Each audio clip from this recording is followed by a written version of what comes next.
hablar de más temas, ser limitado, ¿no? Monótono. Pero en cambio, estamos en una era en la que de repente, bueno, hay tanta historia personal que quiere salir a flote. Las redes han otorgado tantos minutos de protagonismo a personas que de otra manera no hubieran salido del anonimato, algunas veces, bueno, con justificación.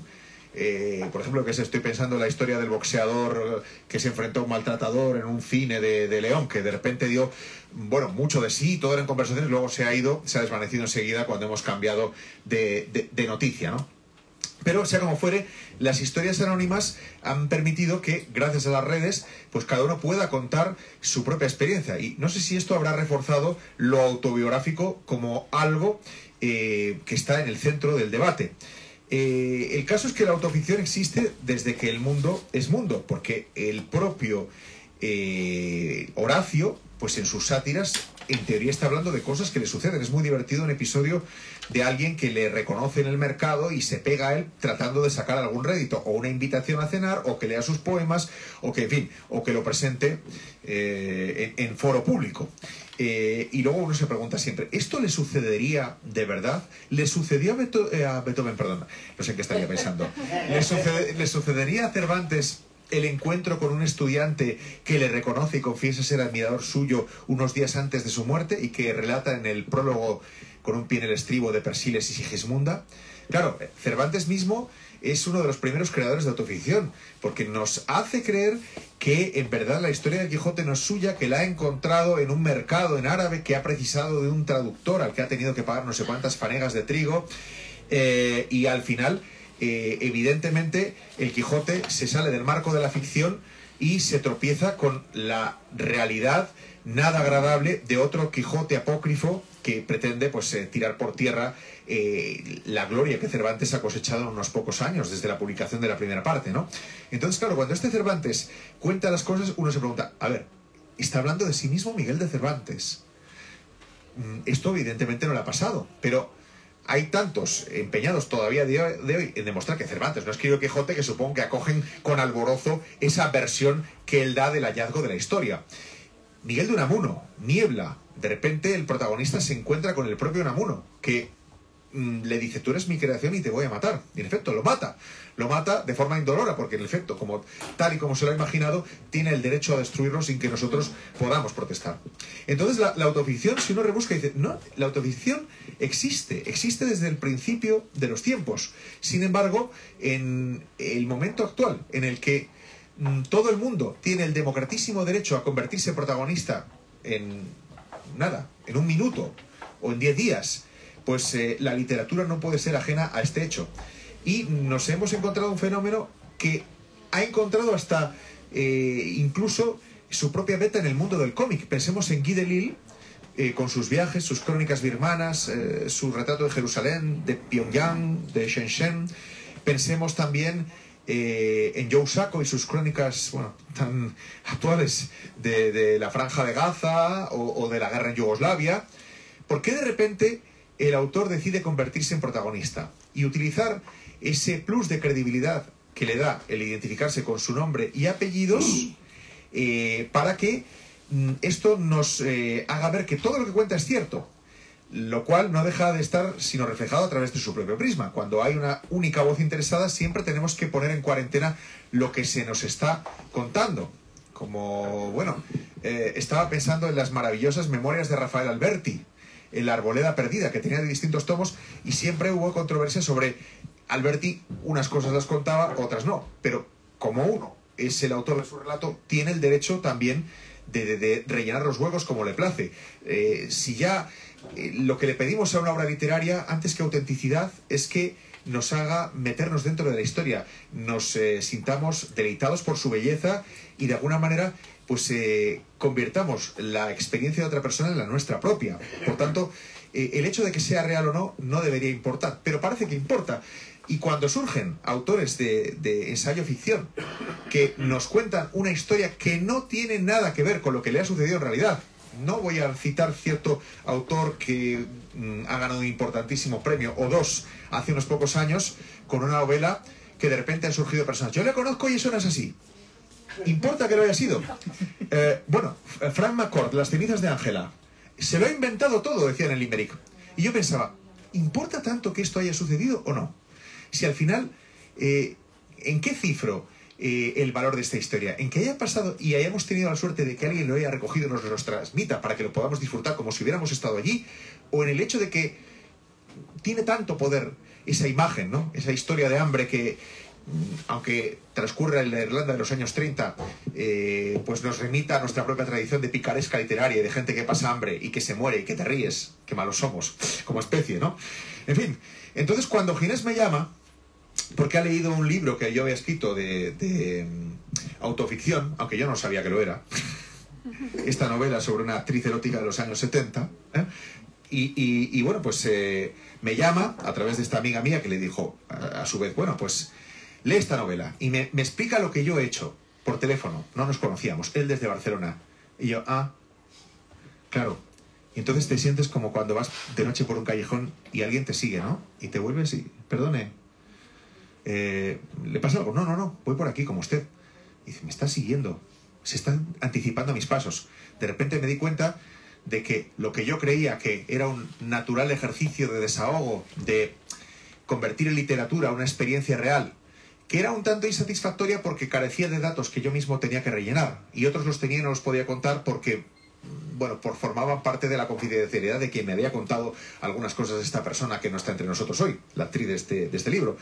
Entonces me di cuenta de que, bueno, había caído en una serie de tópicos de manual que no estaba escrito, pero que ahora sí. Porque Ginés se reveló como un teórico de por qué necesitamos la autoficción, de en qué medida importa o no que sea real, de qué procedimientos nos llevan a contar nuestra historia disfrazándola de la historia de otra persona, y por qué al final necesitamos de alguna manera sentirnos cerca de algo que ha ocurrido. Estoy pensando en la crónica de Ana Magdalena Bach. Hoy en día ha sido olvidada porque se descubrió que era un camelo. Esther Meinel tuvo la inteligente idea de firmar el libro, de no firmarlo, y todo el mundo pensaba que era una crónica escrita por la mujer de Bach. Lo que pasa es que en el siglo XVIII no escribían de forma tan cursi. Entonces, bueno, pues ese libro perdió su valor. Cuando surge de repente la revelación de que un testimonio que creíamos de primera mano es una invención literaria, todo el mundo lo abandona. Entonces, uno se pregunta, si nos ha llegado lo que estaba ahí contado y la forma en la que ha sido relatado, ¿qué importa al final que el hecho haya tenido lugar o no? Bueno, pues Ginés, la verdad, responde a todas y otras, estas preguntas y otras, y al final, claro, yo siempre he oído de los teóricos. Los teóricos hacen que las cosas más gozosas de la vida, como un pastel o una noche de amor, pues tengan una explicación científica. Y entonces, no sé, pierda esta gracia.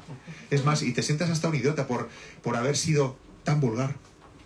Claro, me he emocionado ante esta escena. Me he emocionado cuando aparece la película con los besos robados del Cinema Paradiso. Digo, ¿cómo puedo ser tan obvio, no? ¿Cómo puedo ser tan predecible?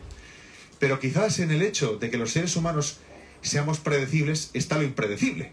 Que todavía esperamos que un género literario nos sorprenda, defina nuestra época y nosotros creamos que de repente la literatura pues puede renovarse.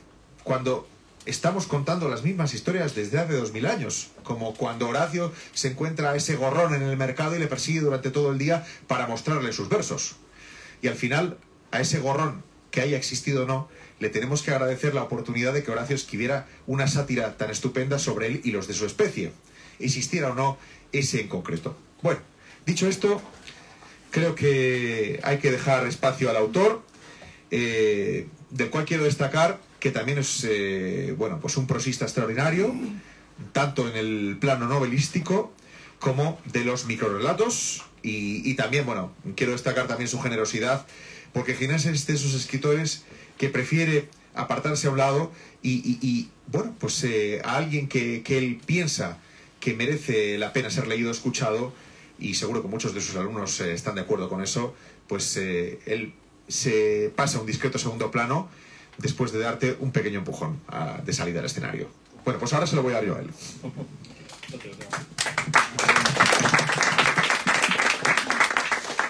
Bueno, buenas tardes, ¿se me oye? Sí. Buenas tardes. Para mí es un lujo estar aquí siempre. A Lola siempre se dice muchas gracias por el espacio, pero es que de verdad que el Alberti para mí es algo especial, y Lola siempre conmigo se ha portado genial, y vamos, yo la siento como en mi casa. O sea que muchas gracias, Lola. Gracias a Martín por esa presentación. Hemos quedado para tomar un café y me dice, no me he preparado nada. Y yo, joder, si se llega a preparar algo, yo no sé.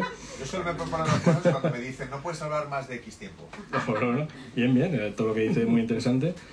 Y nada, gracias aquí a todos los que habéis venido aquí un viernes a compartir este ratito con nosotros. Yo encantado. Y ahora, bueno, Martín ha contado una versión, yo voy a contar la verdad, ¿no? ¿Qué es la verdad? ¿Qué es la verdad, no? Lo que dice Martín es... yo escribí en el año 2019, todo esto os voy a contar un poco lo que ha contado, ha dejado entrever cómo nos conocimos. Tenemos una amiga común en Valencia, María Vicenta Porcar, que tiene un programa que se llama Pegando la Hebra, en Plaza Radio de Valencia, y me entrevistó por un libro que escribí en 2019 que se llama Mis rusos muertos, ¿vale? Mis rusos muertos, yo escribí aquello... Os voy a contar la verdad, porque es el momento de la verdad. Todavía no había empezado la guerra de Ucrania, Que efectivamente, lo presentaron aquí Carmen Pérez a ver Cienfuegos en estas mismas sillas, sí. Año 2019, han pasado 5 años ya, joder, esto se acaba, esto va muy rápido. Escribí ese libro, os voy a contar por qué escribí aquel libro. Me encargaron una conferencia en una ciudad de Barcelona que se llama Santa Coloma de Gramenet. Solamente me dieron el título, que era Microrrelato y Mujer. Y yo dije, pues venga, vamos a dar una conferencia de Microrrelato y Mujer. Como había 4 meses a vista, dije, me da tiempo a preparármelo, ¿no?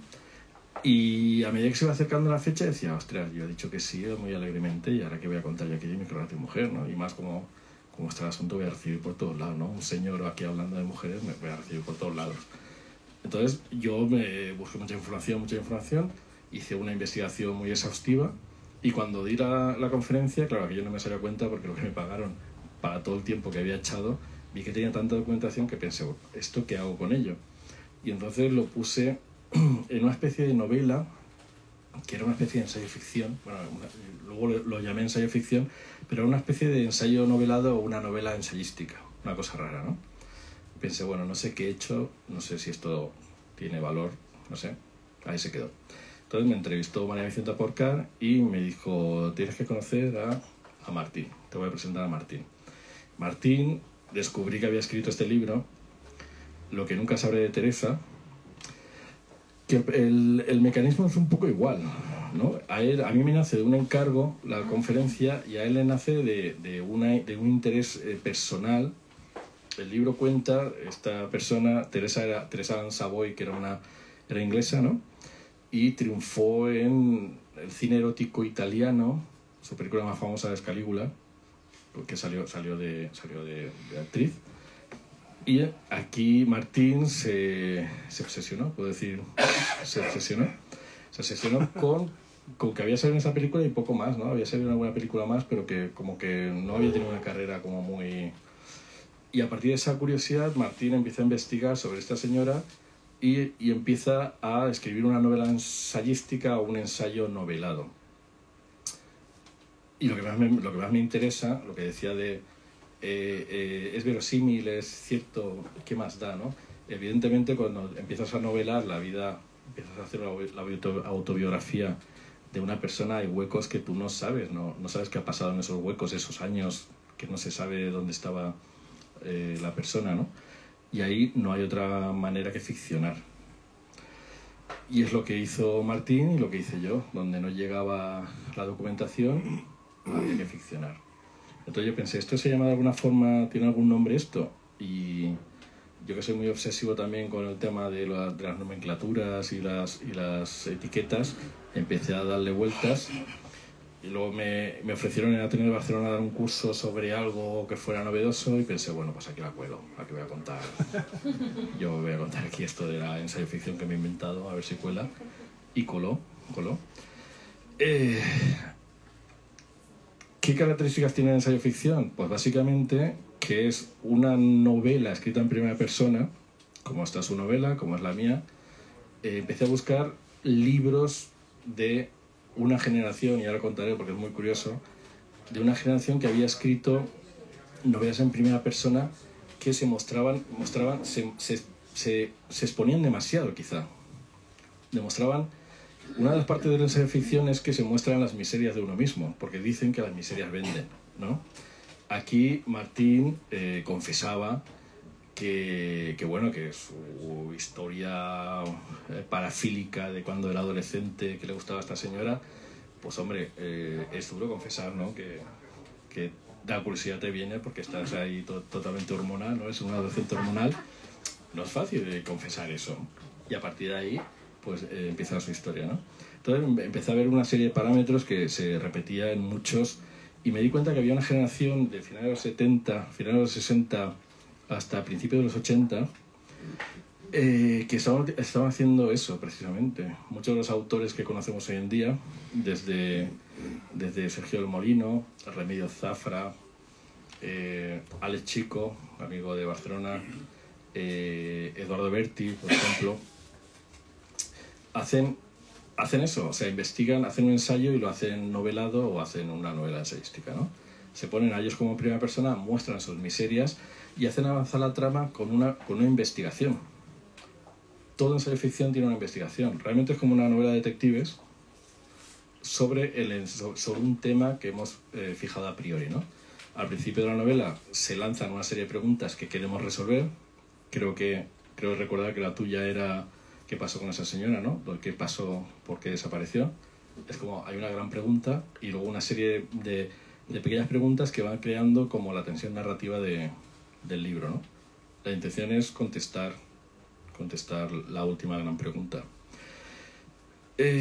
Todo esto me basaba en la historia del yo. Luego dije, vale, ya sé toda esta generación de los 70 que tienen en común. Esta generación de los 70 tiene en común que estudiaron en la universidad pública.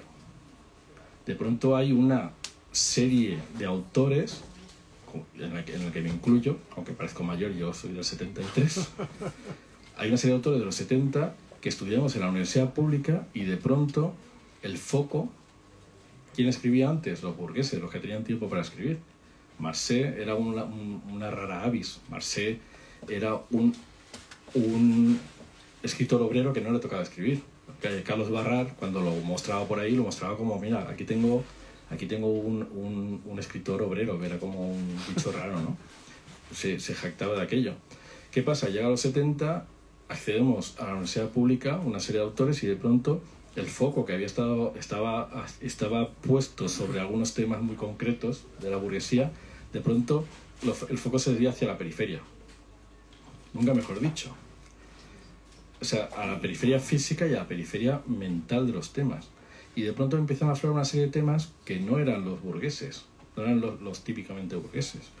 Y de ahí aparece una serie pues desde la España vacía de Sergio del Molino hasta el entusiasmo de Remedios Zafra o cualquier ensayo de los 70, de gente nació en los 70, que se ha publicado en los últimos 10 años.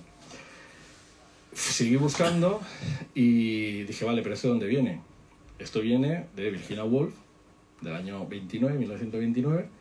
Virginia Woolf escribió Una habitación propia, la etiquetaron como novela experimental en su época. La novela experimental porque no saben qué era aquello, y dicen, ¿esto qué es? Pues esto era la novela experimental. Claro, pero esto lo hizo en 1929. En 1854, Thoreau, que hemos estado aquí discutiendo cómo se pronunciaba Thoreau. Toreau. Henry David Thoreau, porque es francés, hemos estado discutiendo, claro, pero se pronuncia como francés o como inglés, sea Thoreau en inglés, bueno, en fin.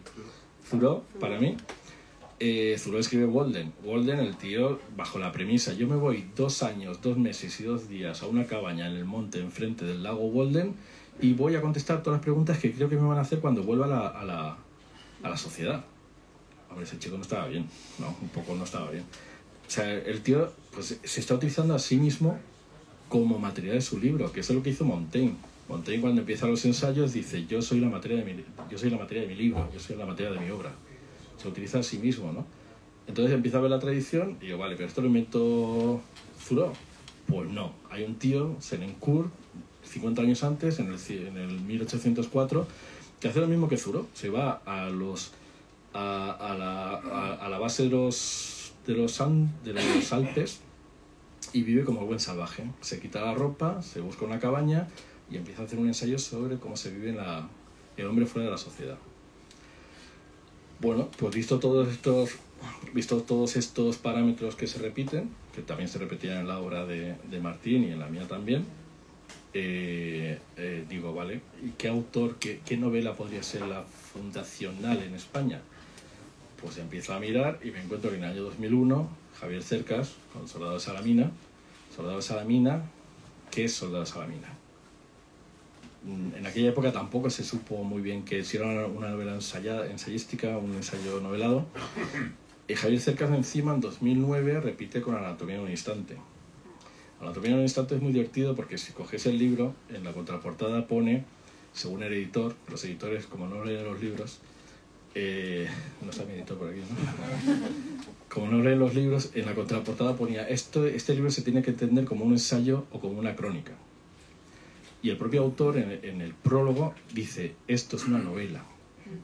O sea, se contradice el prólogo, los paratextos, se contradice el prólogo y se contradice la contraportada. Luego le dieron el premio, creo que le dieron el Premio Nacional de Ensayo con este libro, y creo que en el Ojo Crítico le dieron el de narrativa. O sea, como que... Y en las bibliotecas está en el apartado de historia.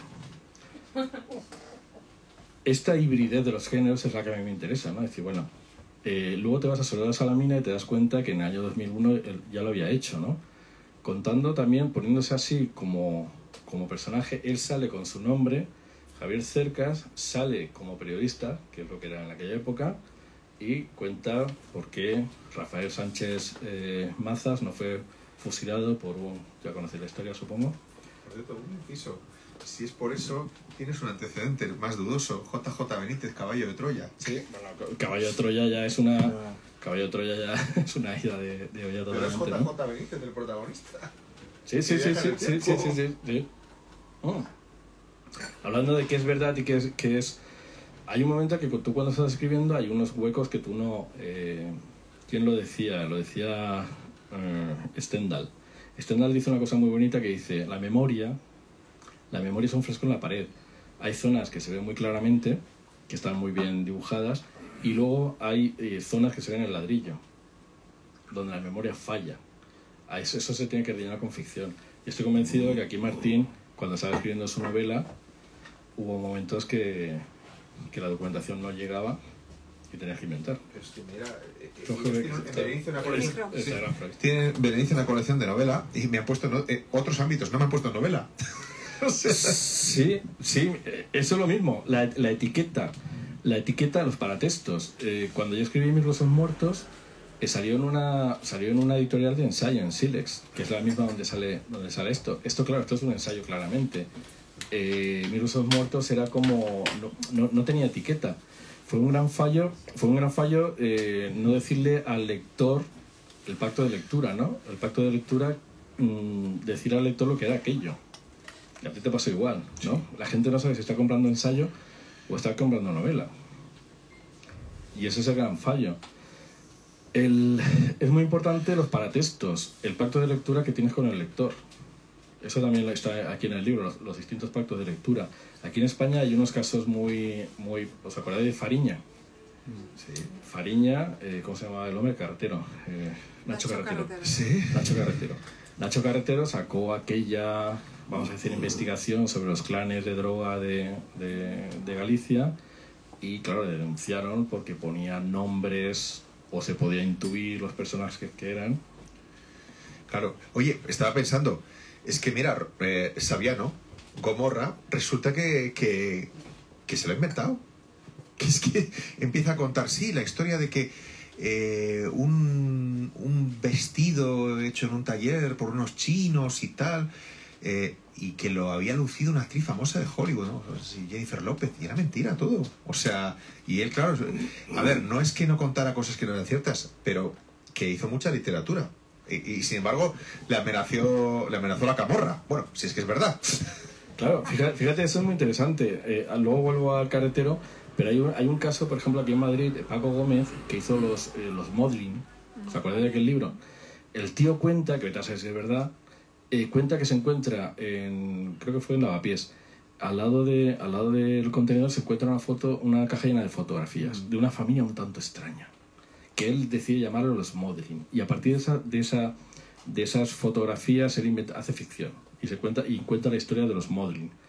Si vais a la Wikipedia y buscáis los modeling, aparecerá una entrada en Wikipedia que se supone que es como el paratexto, como diciendo que aquella familia existió, ¿vale? Pero si os fijáis, ¿quién creó esa entrada? La IP es la misma que crea la entrada de Paco Gómez, del autor.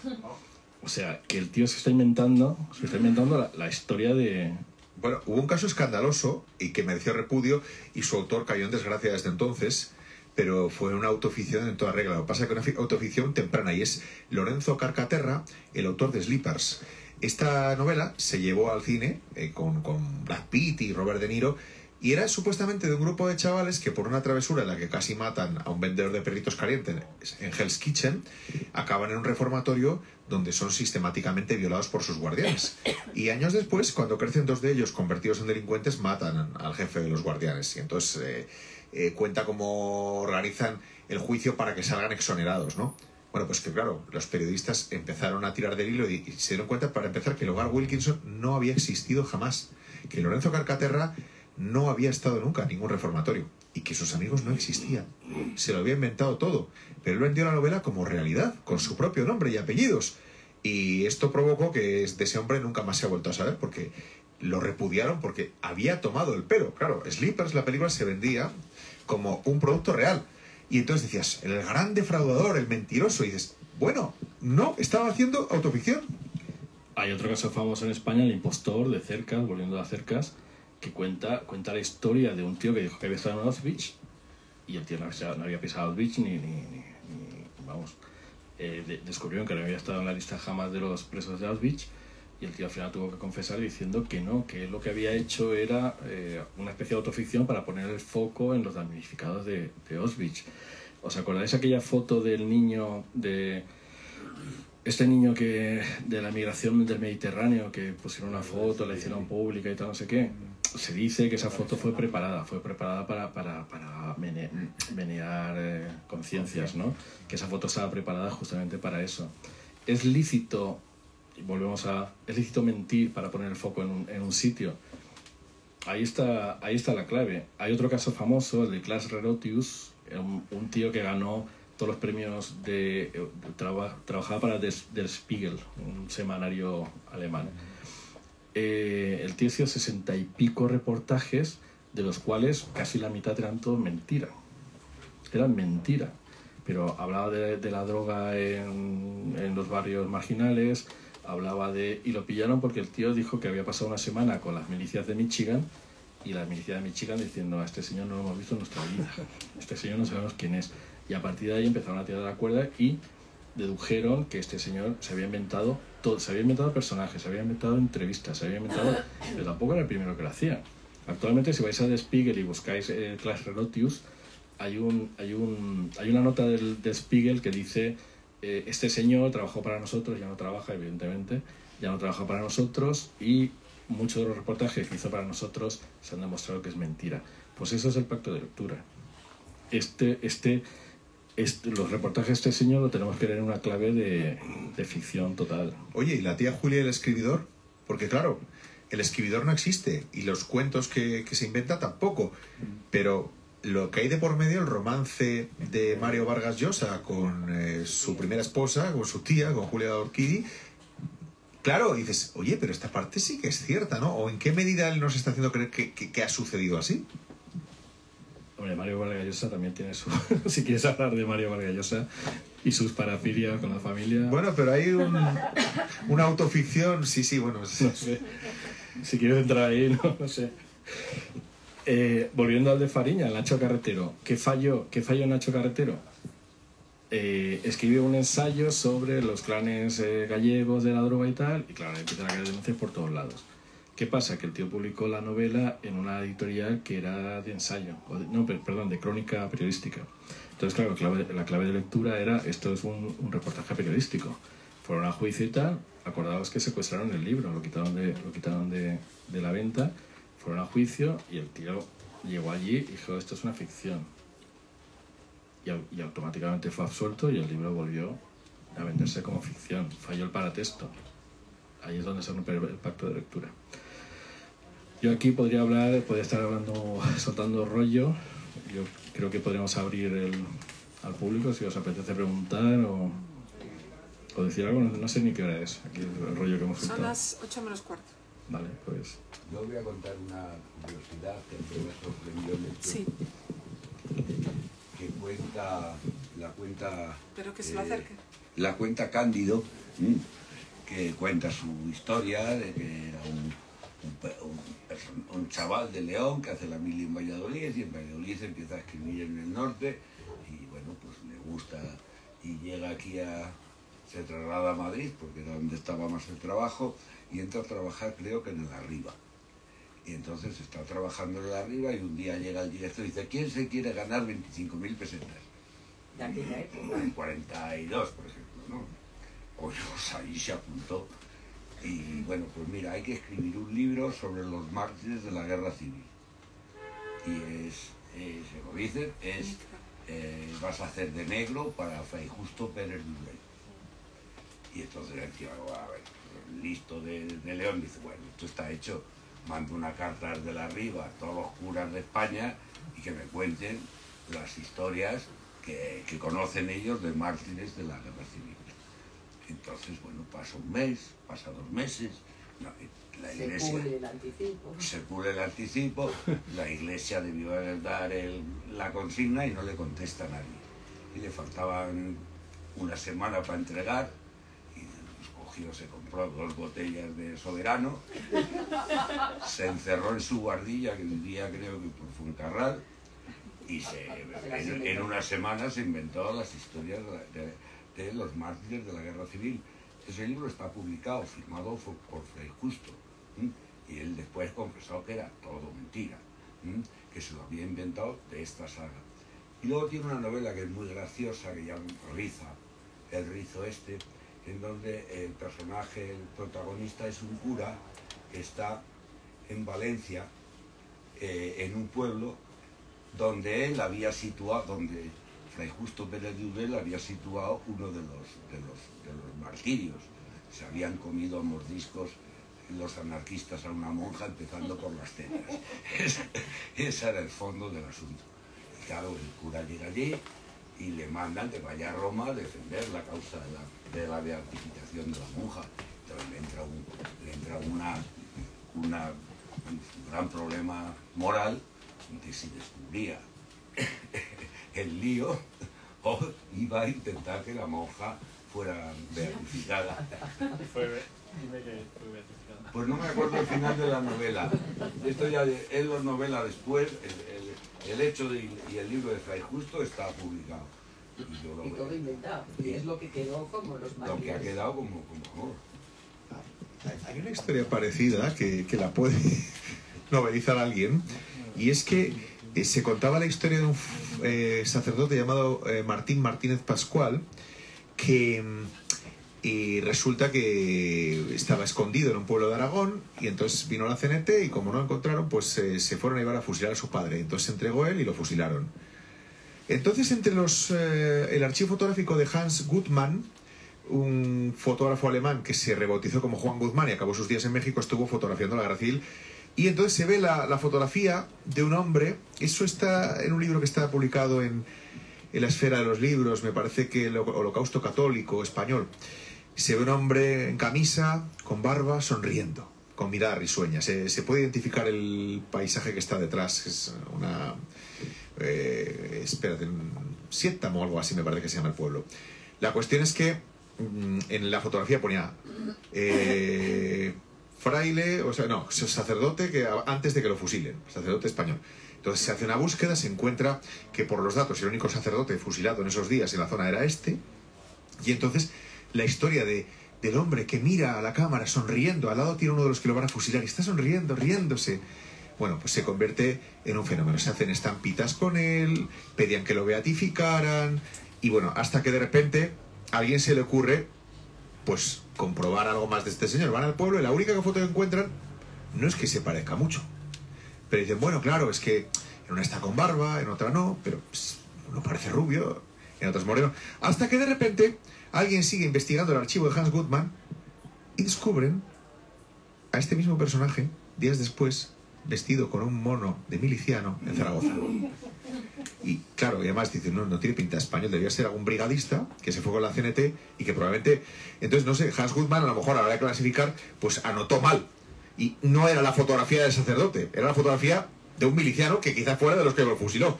Y ese hombre se ha repartido su imagen en miles de estampas por todo el orbe católico y le rezan y las regalan en Roma. Bueno, la famosa foto de capa del miliciano muriendo, si sigues la serie de fotos, porque hay más fotos, de luego está el tío cachondo tomando vino y de cachondeo, o sea, realmente es una foto posada y se hizo famosa, de encontraron los negativos más tarde. Que la ficción también, ficción fotográfica. No sé si tenéis alguna aquí. El micro, es que si no, no se oye. Que hablaras un poco dentro de esta historia del ensayo ficción. ¿Cómo ves tú, por ejemplo, todo el trabajo que hizo Max Sauf con lo de Luis Buñuel novela? Es decir, porque él coge a Buñuel como personaje, es decir, en cierta forma es un ensayo, porque toda la segunda parte lo que hace es analizar todo el tema de las vanguardias, desde el dadaísmo hasta las ulteriores y luego ya lo que fue hasta las que luego apoyaron todo el tema del nazismo, etcétera. También tiene parte de biografía y autobiografía, porque en cierta forma él coge como un reflejo a Buñuel en las partes que tienen de vida paralela, de los dos haber participado en la República, los dos haber estado en la embajada francesa española en Francia, los dos haberse exiliado a México y tal. Y eso es evidentemente anterior a todo lo que has hablado del Sergio El Molino y de todo esto, ¿no? Bueno, yo creo que lo que hizo Max Sauf con Buñuel, creo que es un poco lo que hiciste tú también cuando te enfrentaste al propio libro, ¿no? O sea, aquí tenemos la editora de Buñuel novela, ¿no?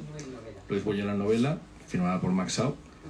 Y tú un poco lo que hiciste, yo creo que está más cerca de ensayo ficción lo que tú hiciste, de ir a la fundación, recoger los papeles, intentar ordenarlos y darles una lógica, porque otra persona hubiera encontrado otra lógica, seguramente. Dependiendo del orden, y seguramente tú habrá huecos que tú intuiste que esto debía ser así o asá y metiste algo ¿no? ¿Solamente ordenaste? Pues fíjate, la historia que nace, para mí el ensayo de ficción, para mí en tu caso, sería ese proceso que vas a la fundación, recoges todos los papeles. El proceso de Max Sauf, no el mío. No. Sí, no sé muy bien lo que hizo Max Sauf, pero Max Sauf lo que hizo, yo creo que cogió la obra de Buñuel, básicamente lo entrevistó, ¿no? Empezaron a hablar entre ellos, ¿no?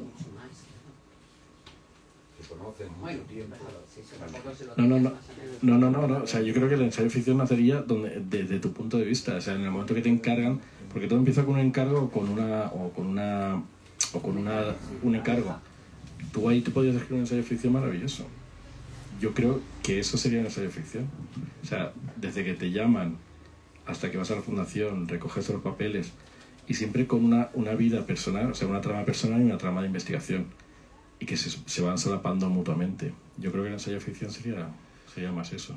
Yo te propongo, Ginés, que cada uno de los presentes te cuente alguna historia suya y ya le llevas el encargo de que se escriba su novela de autoficción. Y el 50% de los derechos para mí, ya sabes.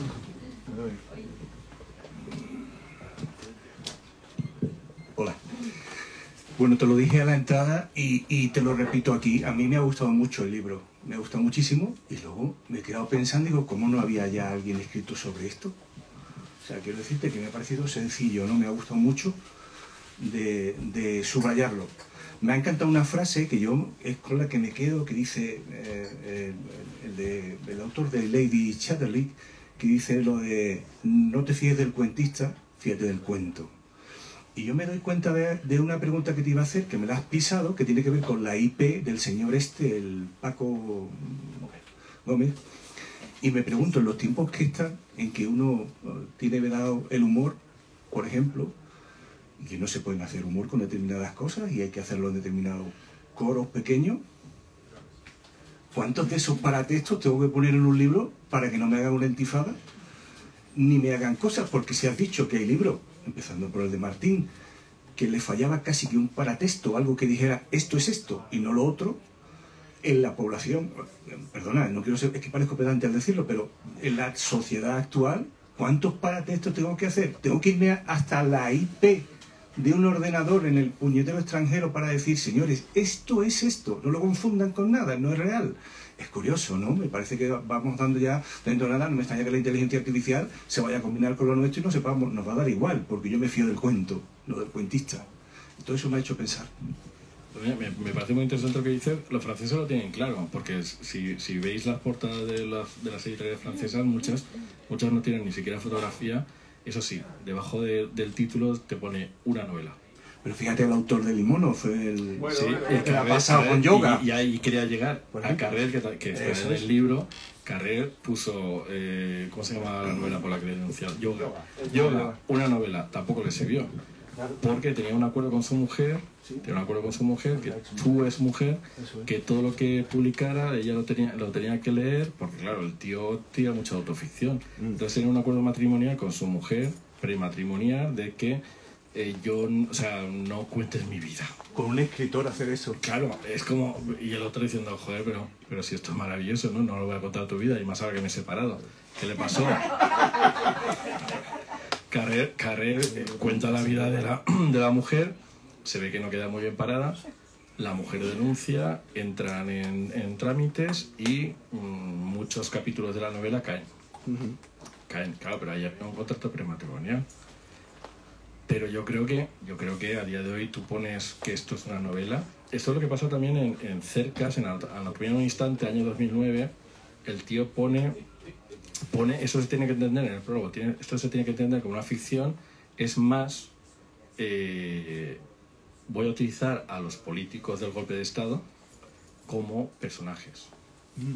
Entonces él hace una cosa muy interesante, que es, en el golpe de Estado va habitación por habitación del Congreso y va diciendo quién estaba en cada habitación y qué pudo pasar en cada habitación.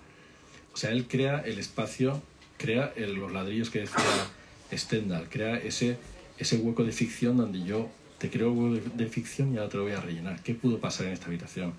Y dice, voy a tratar a los personajes reales, los voy a tratar como ficción. Es curioso porque Cercas, tanto Soldado de Salamina, que es 2001, como Anatomía en un instante de 2009, uno nace desde la ficción, Soldado de Salamina nace desde la ficción y va hacia la realidad. Y en cambio, el de 2009 nace en la realidad, en el golpe de Estado, y va hacia la ficción. Son caminos contrarios. No sé si te he contestado. Tú hablas de la etiqueta. Sí, los paratextos. Yo creo que si tú escribes en una editorial de novela y pones claramente esto es una novela, tú ahí te salvas. También, ¿quién era? ¿Carrer? No, ¿quién dijo esto? Philippe Lejeune, me parece. Dijo, al personaje se le tiene que identificar, nunca reconocer. Por tanto, para evitar problemas, tú no dices el nombre del personaje. Tú no dices el nombre del que te puede denunciar. Pero bueno, que si no es tonto más o menos, un tío con barba que dirigió el país hace unos años, tuvo un accidente de helicóptero y no es muy listo, no hace falta decir el nombre, ¿vale? Bueno, mira, la serie esta que está triunfando, la de Mi reno de peluche, el protagonista fue acosado por una mujer en su juventud y de repente ha hecho una serie de televisión que ha dirigido, ha escrito, y él se interpreta a sí mismo, aunque supuestamente con 20 años, cuando ya, bueno, no puede pasar como tal. Y claro, él dice que ha ocultado, que ha cambiado los datos para que no se identifique a la acosadora, pero la acosadora ha salido, no sé si identificada por las redes o qué. Claro, dice que le va a demandar y él tiene que callar sobre si decir si es ella o no. Él no lo afirma ni lo desmiente. Es curioso, ¿verdad? Los tiempos de hoy. Es que hoy en día te puedes liar por cualquier cosa. O sea, yo creo que si tú dices esto es ficción, si vas a juicio, yo creo que estás salvado. Sí, eso que ponen en las películas, eso solamente es para que no vayas a juicio, básicamente, y los americanos son expertos. O sea, tú tienes que poner en algún sitio el pacto de lectura y decir esto es ficción y no me puedes denunciar. A Carrera le salió mal porque tenía contrato prematrimonial, pero a Nacho Carretero le salió mal, pero porque los paratextos te estaban diciendo que eso era una crónica periodística. Cuando llegó el tío también muy listo. El tío yo creo que hizo una crónica periodística, le salió mal, y en el juicio dijo que era ficción, con eso se salvó. Pero el tío decía el nombre exactamente del alcalde que le había denunciado. Tampoco era necesario. Si todo el mundo al final lo conoce. Pero los límites, Ginés, los límites, o sea, ¿cuáles son? Porque realmente es que no hay límites. Si tú estás utilizando el nombre de personas que viven o que no viven, pero que tienen familia, ¿no? Como el caso del libro de Elvira Navarro sobre Adelaida García Morales, ¿no? Claro,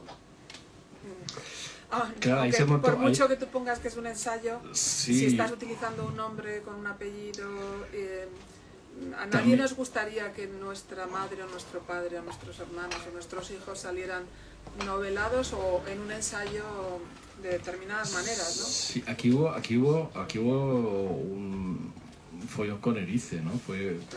Claro, Víctor Erice se sintió atacado con toda la razón del mundo. Claro. Pero fíjate que Erice hizo un manifiesto diciendo, bueno, esta obra es mala. Vino a decir algo así como diciendo, bueno, es lícito utilizar esto para ficción, pero es que lo has hecho mal.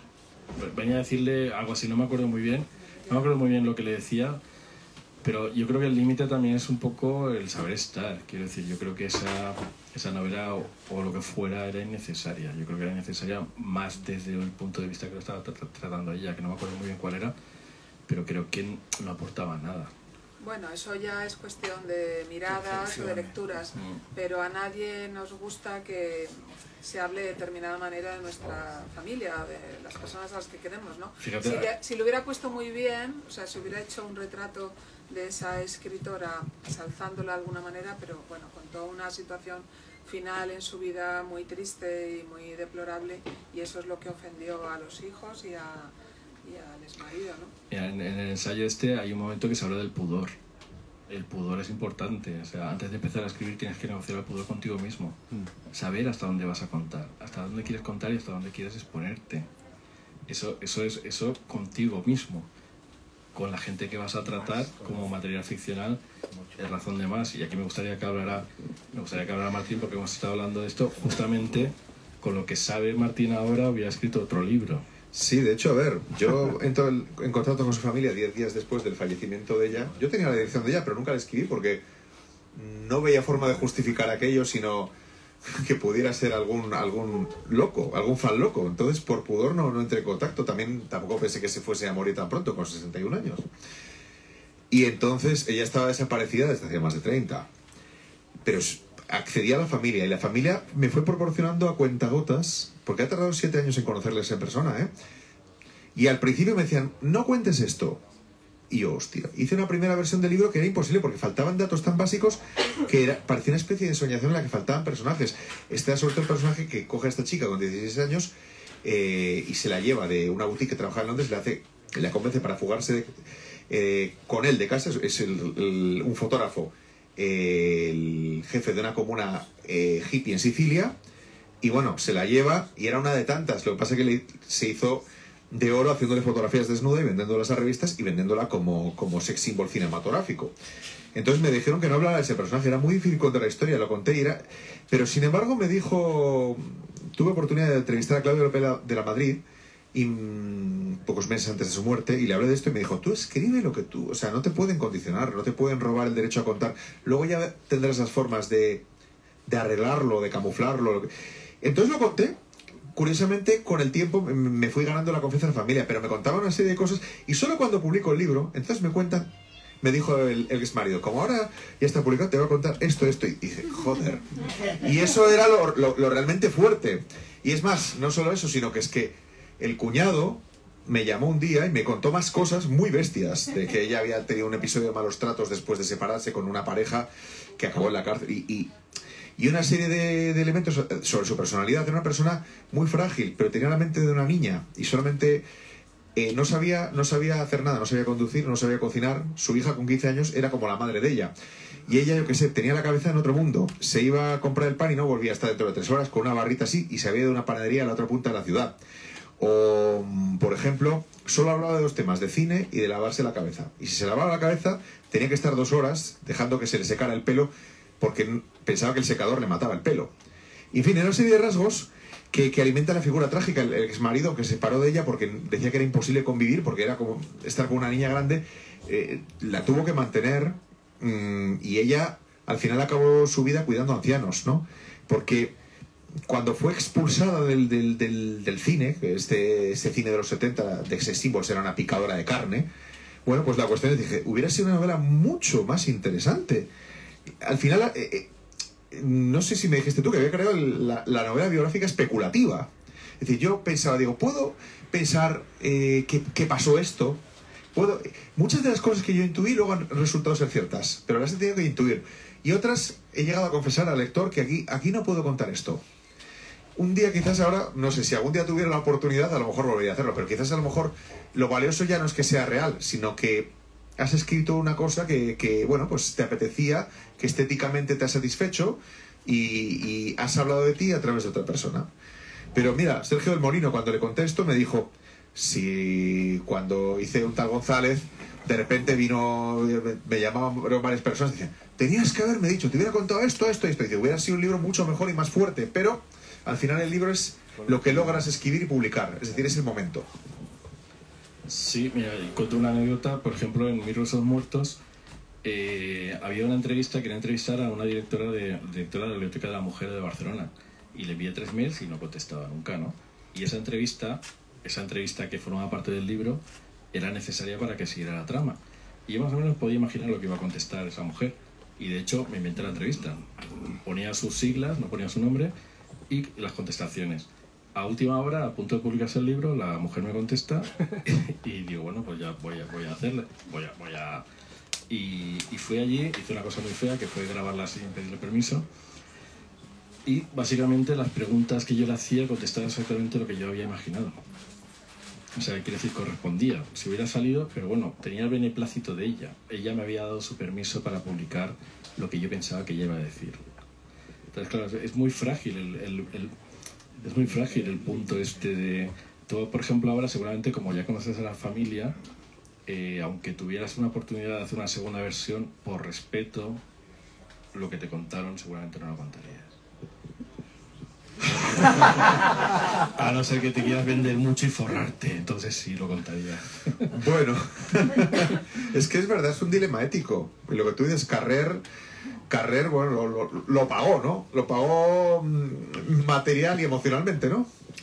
Mira, yo tengo una anécdota de un amigo, Salvador Perpiñán de Granada, que me contó una muerte trágica, un entierro, pero era súper cachondo. O sea, la anécdota era muy divertida. Lo que pasa es que, claro, en Granada se conoce quién era, y dije, esto hay que escribirlo, esta anécdota hay que escribirla, por favor, o la escribes tú o la escribo yo. Y me dijo, por favor no lo escribas, porque si tú lo cuentas sabrán que te lo he contado yo. O sea, yo no la escribo, y si tú la escribes van a saber que te lo he contado yo, y por respeto no lo escribas.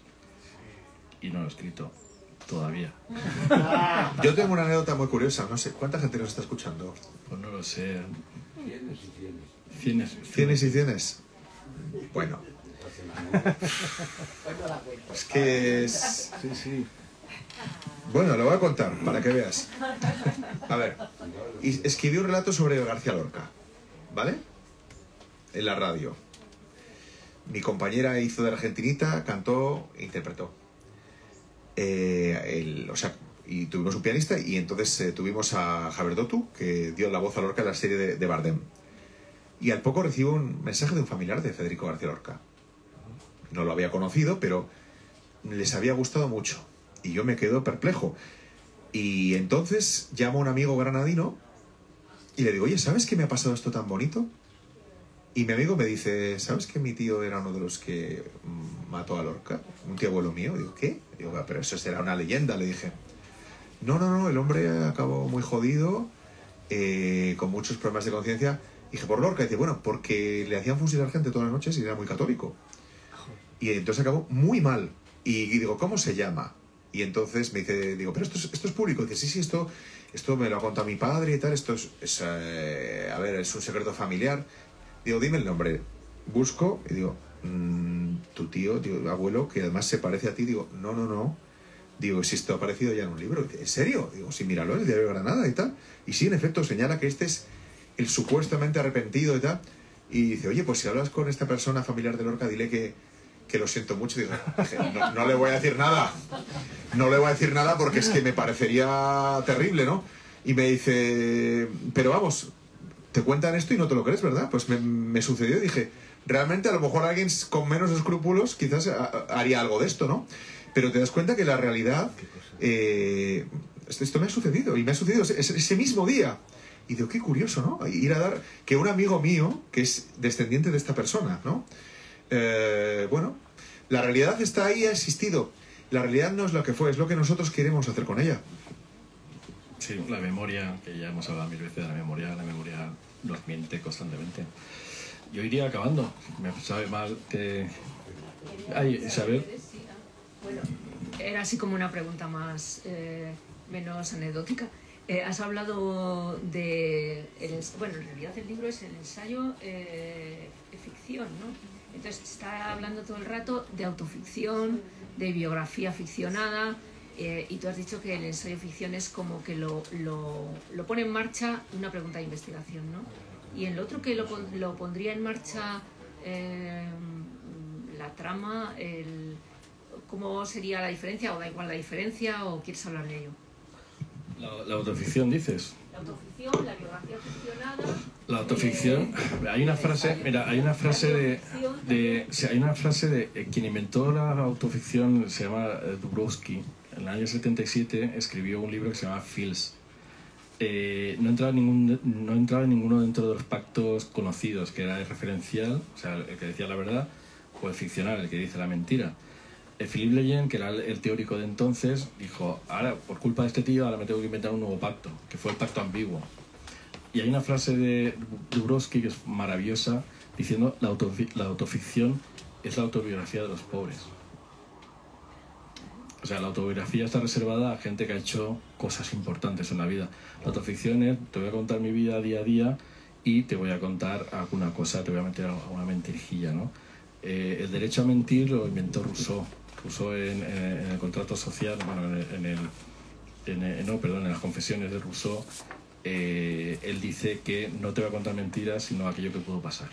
Básicamente es decir, mira, la memoria no me llega, seguramente pasó esto, ¿vale? Luego llegó Stendhal y metió la subjetividad, cosa que no metió Rousseau. Y en el ensayo de ficción es una pregunta, lo que tú dices, empieza con una pregunta. Y la autobiografía es contar algo de alguien que ha hecho algo importante. Curiosamente, y esto es muy interesante, curiosamente el ensayo de ficción lo que hace es utilizarte a ti mismo para explicar algo, para explicar un tema, ¿no? Me utilizo como sujeto de ficción para contar un tema. La autobiografía, curiosamente, es al revés. Por ejemplo, si pienso en Adolfo Suárez, la transición explica a Adolfo Suárez. La Segunda Guerra Mundial explica a Churchill, ¿vale? Es el tiempo o algo importante que hicieron explican al personaje. En el ensayo de ficción es al revés. Nosotros explicamos un tema que hemos elegido, normalmente periférico, que nadie se ha fijado en él antes. No sé si contesto. Y creo que con esto... Muchas gracias por venir. ¿Quieres decir algo? Pues que lo lean y lo compren.